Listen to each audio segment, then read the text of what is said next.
경제 뉴스가 연예 뉴스처럼 들리는 그날까지 경제 브리핑 불편한 진실.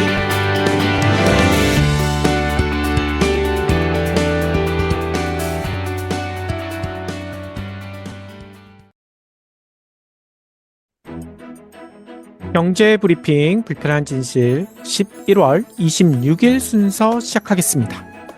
야구 선수가 전광판 보고 운동하면 되겠나? 전광판 안 보고 공만 보고 때려야 한다는 이야기를 선거 때부터 계속했다.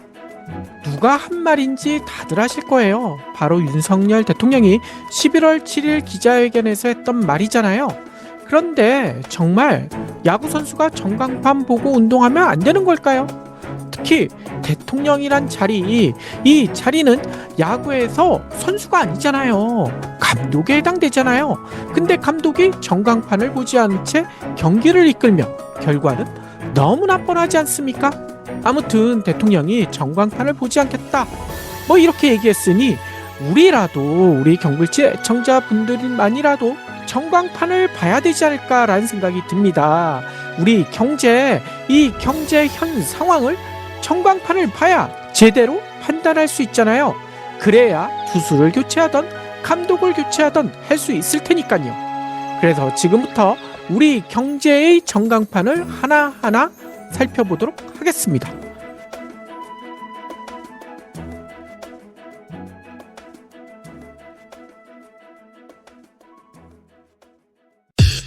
EPD의 픽. 첫 번째, 경제 성장률 쪽박. 이게 뭔 얘기냐면요, 윤석열 대통령이 20일 국가조찬 기도회에 참석했거든요. 여기에서 놀라운 이야기를 했어요. 우리 경제, 특히 수출이 살아나면서 경제도 활력을 찾게 됐다. 세계적인 저성장 흐름에도 우리는 2%를 상회하는 견고한 성장률을 만들어내고 있다. 뭐 이렇게 자화자찬을 했거든요. 취임 초 팬데믹 여파와 우크라이나 전쟁에서 비롯된 공급망 위기, 고물가, 재정 부채, 이거를 다 극복했다고 합니다. 그러면서 경제가 활력을 찾기 시작했다. 이렇게 긍정적으로 평가한 거예요. 그런데요, 아니 이 얘기 들은 많은 국민들, 이거 너무나 이상하다라고 생각하지 않을까요? 현실이 어떤지 다들 알고 있기 때문이죠. 특히 전광판 수치, 윤 대통령이 이야기한 것과 너무나 다릅니다. 세계 주요 투자은행 바클레이스, 시티, JP모간, HSBC, 노무라 이렇게 5곳이요. 우리나라의 내년도 경제 성장률을 1%대밖에 안 될 것이다 라고 예상을 했거든요. 특히 HSBC와 노무라는 1.9%, 그리고 바클레이스와 시티, JP모간은 1.8%밖에 안 될 것이다 라고 평가를 했다는 겁니다. 뭐 높게 평가한 곳도 있어요. 뱅크 오브 아메리카와 멜린치, 그리고 골드만삭스, 여기에서 평가한 것도 겨우 2.2%고요. UBS는 2.1%. 뭐 독인 객인이죠. 우리나라 경제가 내년에 잘해야 2% 안팎밖에 성장하지 못할 것이다. 세계 주요 투자은행 대부분이 그렇게 내다보고 있다는 거예요. 근데 글로벌 투자은행뿐만이 아닙니다. IMF는 올해 경제 성장률 전망치를 2.2로 제시했거든요.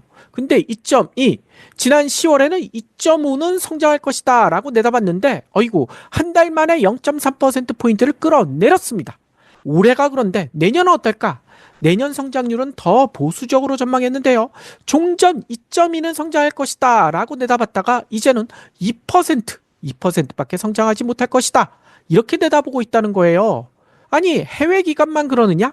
우리나라에 KDI 있잖아요. 이 KDI도 올해 우리나라 경제 성장률 예상치를 기존의 2.5에서 2.2 이렇게 끌어내렸고요.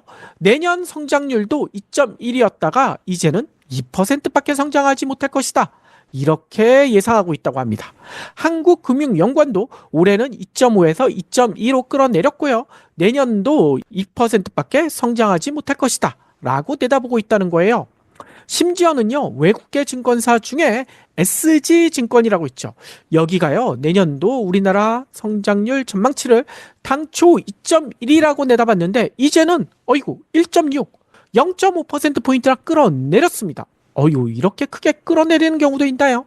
아무튼요, 이 모든 게 다 우리나라 잠재 성장률보다 낮다는 거예요. 우리나라 잠재 성장률이 2.1 정도로 평가받고 있잖아요. 정말 처참한 수준에 불과하다는 거예요. 능력만큼 노력을 안 했다. 실력을 발휘하지 못하고 있다라는 겁니다. 그 이유가 뭘까요? 우리 선수들이 이렇게 성적이 나쁜 이유. 감독이 전광판을 보지 않기 때문 아닐까요? EPD의 픽. 전광판을 꼭 봐야 하는 두 번째 이유. 청년 일자리 급감. 지난 5일 대통령실은 글로벌 복합 위기에 대응해 경제 회복과 성장을 이뤄내기 위해 모든 정책 노력을 다한 결과 다 했다고 해요. 역대 최고 고용률과 역대 최저 실업률을 달성했다. 이렇게 자화자찬을 했거든요. 실제로 15세 이상 64세 이하의 고용률이 2018년만 해도 66.6%였는데 지난해는 69.2%로 상승했습니다. 실업률은 같은 기간 3.8에서 2.7로 떨어진 거. 이건 진짜 사실이거든요. 하지만 속사정은 너무나 다르다는 겁니다. 60세 이상 노인 일자리만 크게 늘고 있기 때문이라는 거예요. 이 때문에 이런 한탄이 쏟아지고 있죠. 엄마 아빠는 은퇴 이후에도 알바를 뛰는데 아들 딸들은 대학을 졸업했는데도 집에서 놀고 있다. 이런 황당한 일이 여기저기서 많은 가정에서 벌어지고 있다는 겁니다. 아니 그러면 아들 딸 대학까지 졸업했는데 왜 집에서 놀까요? 놀고 싶어서요? 그게 아니잖아요. 뽑아주는 곳이 없기 때문입니다. 지난 2분기 청년층 임금 근로 일자리 신규 채용이 145만 4천 개에 그쳤다는 거예요. 지난해 같은 기간 대비 13만 6천 개나 줄어들었다는 겁니다. 이는 관련 통계를 작성한 이래 최소치. 아이고, 일자리 대박이라는데 신규 채용은 역대 최소치라는 거예요. 이 때문일까요? 20대 이하 임금 근로 일자리는 305만 9천 개로 지난해보다 14만 4천 개나 줄었고요. 이 역시 관련 통계 작성 이래 최소치를 기록했다고 합니다. 특히 내수부진 직격탄을 맞은 도소매업에서 청년층 일자리가 크게 줄었는데 그 줄어든 규모가 코로나 때보다 더 크다는 거예요. 아니 코로나 이 전쟁 난 것도 아닌데 이렇게 많이 줄고 있다는 거죠. 이 선호도가 높은 제조업에서도 20대 이하 신규 채용 건수가 2만 건 가까이 감소했다고 합니다. 25만 6천 개나 줄어들었다는 거예요. 건설업 채용도 1만 건 가까이 줄어서 8만 9천 개로 감소했다고 하고요. 그러면 20대만 이럴까요? 30대 신규 채용도 107만 개로 6만 건 가까이 줄어들었다는 거예요. 감소세가 두드러지고 있다는 거죠. 근데 일각에선 이런 얘기예요. 청년 인구가 줄고 있지 않느냐? 물론 그건 맞습니다. 그런데 청년 인구가 줄어드는 수치보다 청년 일자리가 더 빠르게 급감하고 있다. 이게 문제라는 거죠. 아니 이쯤 되면 정부라도 나서야 하지 않을까요? 하지만요. 공공기관, 정부가 관리할 수 있는 이 공공기관 정규직 채용마저 크게 줄어들고 있다는 거예요. 공공기관 경영정보 공개 시스템 알료를 보니까요. 올해 3분기까지 339개의 공공기관이 채용한 일반 정규직은 13,347명. 근데 이 가운데 청년층, 그러니까 15세에서 34세까지는 1,703명밖에 안 된다는 거예요. 80.2% 비중밖에 안 된다는 겁니다. 어이구 80.2% 높은 거 아니야? 라고 생각하실지 모르겠는데요. 2022년에는 이 비율이 85.8%, 지난해에도 84.8%, 근데 올해는 80.2%, 2년 연속 쪼그라들고 있다는 거죠. 이 청년층보다는 올드보이들을 대거 채용하고 있다는 겁니다. 연도별로는 2019년 27,052명, 2020년에는 22,310명, 2021년에는 21,718명, 2022년에는 29,974명. 근데 지난해에는 17,143명. 이것밖에 뽑지 않았다는 거예요. 그런데 올해는 더 줄어들어 연간 총 따져도 15,000명에도 미치지 못할 것으로 보인다는 거죠. 아니 대통령이 일자리 전광판이라도 봤다면 공공일자리라도 늘려라 라고 하지 않았을까요?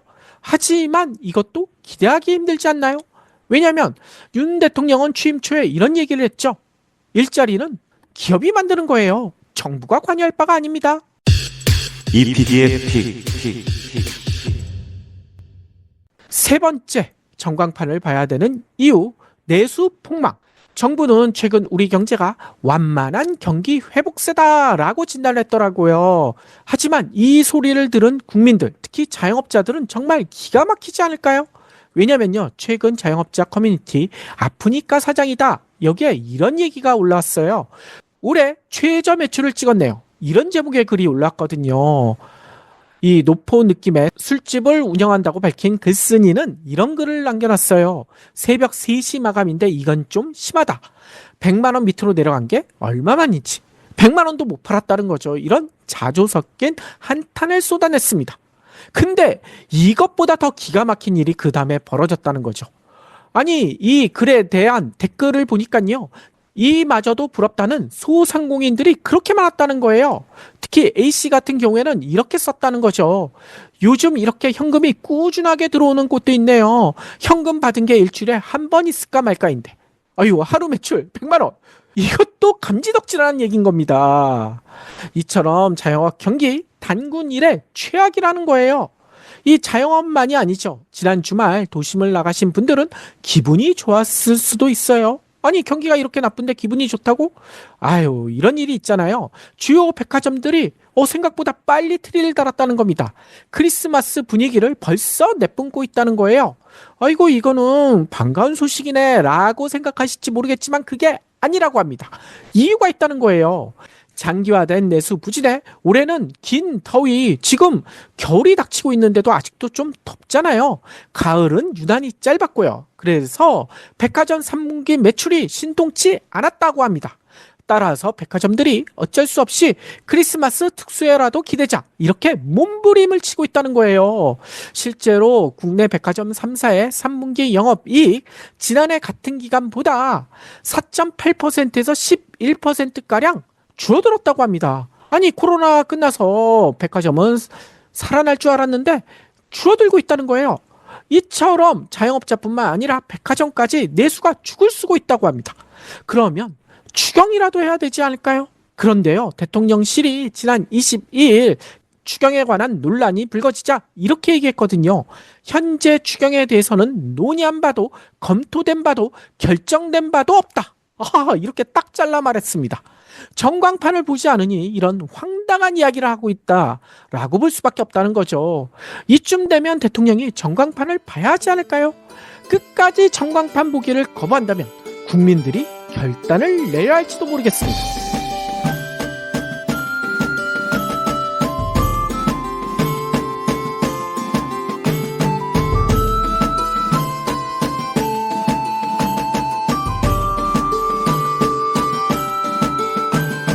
경불진 완주해 주셔서 감사합니다.